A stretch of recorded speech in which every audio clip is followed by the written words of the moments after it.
اللہ نے اس مغضوب علیہم قوم کو، اس ملعون قوم کو کیوں اب تک چھوٹ دیے رکھی؟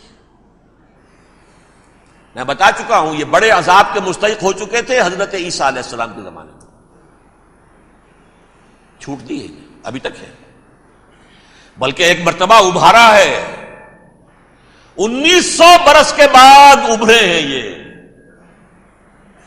بالفور ڈیکلریشن 1917 سن 70 عیسوی کے بعد، تقریباً 1900 برس، 1850 برس تو ہے ہی کم سے کم۔ پھر creation of Israel 1948، 1967 extension of Israel, یروشلم پر قبضہ، یہ سارا جو ہے کیوں ہے؟ اللہ تعالیٰ اس خیر امت محمد صلی اللہ علیہ وسلم، اس کے بہترین حصے کو سزا ان ملعونوں کے ہاتھوں دے رہا ہے۔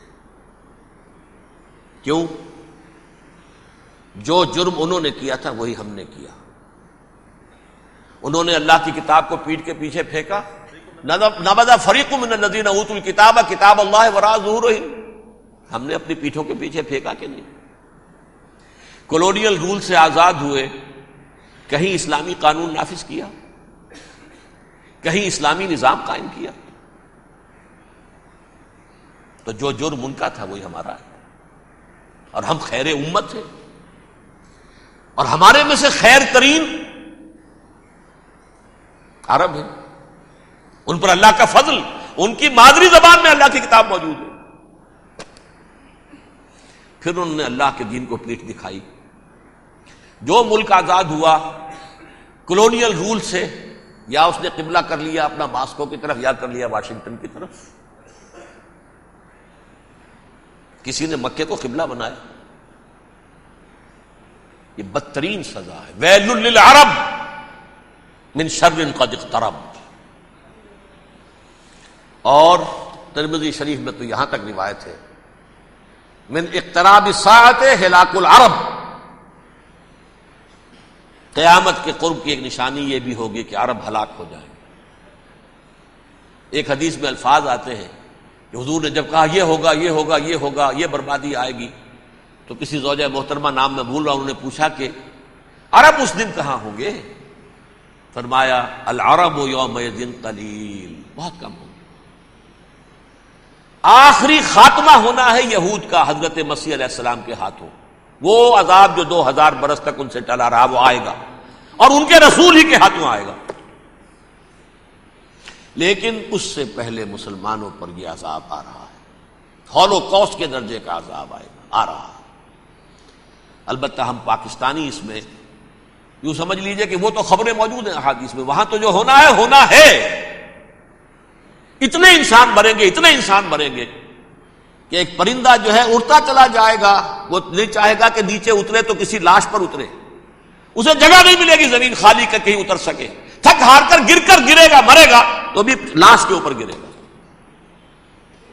یہ الفاظ ہے حضور صلی اللہ علیہ وسلم، الملحمۃ العظمی الملحمۃ الکبریٰ، یہ لاسٹ کروسیڈ، ٹرمپٹ اخبار نے، میں اس کا فوٹو اسٹیٹ بھی کبھی آپ کو دکھا دوں، ویسے میرے ساتھ ہے وہ رسالہ ٹرمپٹ، دی لاسٹ کروسیڈ، اس کی تیاری ہو رہی ہے۔ وہ الملحمۃ العظمی اور ملحمۃ الکبریٰ جو ہے وہ آنے والی ہے۔ ابن ماجہ میں اس کبریٰ کہا ہے، اکبر کا مؤنث کبریٰ، ملحمہ کبریٰ سب سے بڑی جنگ، اور ملحمہ عظمی سب سے عظیم جنگ، یہ ہوگی اور بہت جلد ہوگی۔ اب آخری بات یہ عرض کر رہا ہوں، کریں کیا؟ کچھ کریں بھی کہ نہیں؟ پہلا کام تو یہ ہے کہ اصل زندگی آخرت کی زندگی ہے۔ دنیا میں تباہی بربادی آ بھی جائے، آخرت بچ جائے، پہلا کام یہ ہے کہ ہر شخص توبہ کرے، لیکن توبہ توبۃ نصوح، توبہ کی تسبیح نہیں، آیہ کریمہ کا ختم نہیں، لاکھ مرتبہ لا الہ الا انت سبحانک انی کنت، اس سے کچھ نہیں ہوتا۔ توبہ یہ ہے اپنی معاش کے اندر جھانکیے، اپنی معاشرت میں جھانکیے، جہاں جہاں اسلام کے خلاف کچھ نظر آئے پھینک دیجئے، نکال کر کاٹ دیجئے، بے پردگی ہے نکالیے، آپ کی کمائی میں کوئی حرام کا عنصر ہے ختم کیجئے، توبہ کیجئے، ابھی کیجئے، عملی توبہ. فرائض کی ادائیگی میں کوتاہی ہو رہی ہے، ابھی شروع کیجیے. اللہ کے دین کے غلبے کے لیے جد و جہد. ان صلاتی و نسکی و محیایا و مماتی للہ رب العالمین لا شریک لہ وبذالک امرت وانا اول المسلمین. بڑھیے آگے.